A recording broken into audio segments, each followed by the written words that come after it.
மூன்று நான்கு ஐந்து ஆறு வயதாகி குருகுலத்திலே சேர்த்து கல்வியை கற்றான். கற்றவைக்கு அப்படி கற்று வரக்கூடிய காலத்திலே 16 வயதாகின்றது.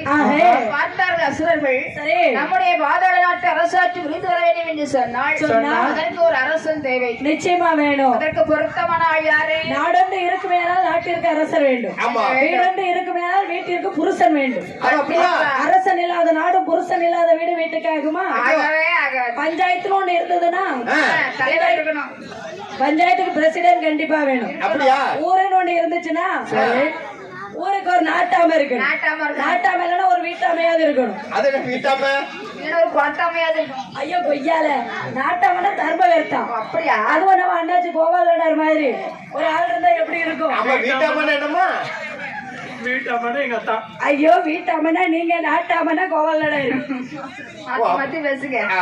இப்படி பார்த்தாரு இந்த வல்லரக்கனுக்கு முடிசூட்டி நாட்டை முடிசூட்டி வைக்க வேண்டும் என்று சொன்னால் அவனுக்கு திருமணம் முடியவில்லையே. நிச்சயமாக நிச்சயமாக என்ன செய்யலாம்? கல்யாணம் முடியாத பையனுக்கு கல்யாணம் முடிச்சு வைக்கணும். அப்பதான் ஒரு பொறுப்பு வரும். பையன் ஒரு தெம்பா பருப்பா அப்படியே செயல்படுவான். அப்படியா? செருப்பா பயப்படுவானா? செருப்பு இல்லக்கா, சிறப்பா செயல்படுவான்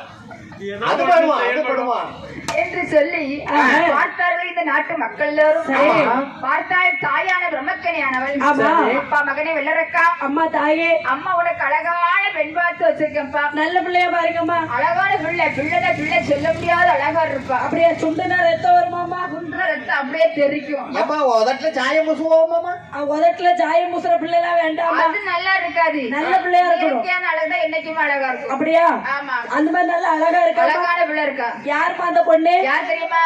அத்தை மகள் ரத்தே நத்தையே, அத்தை மகள் ரத்தே நத்தையே.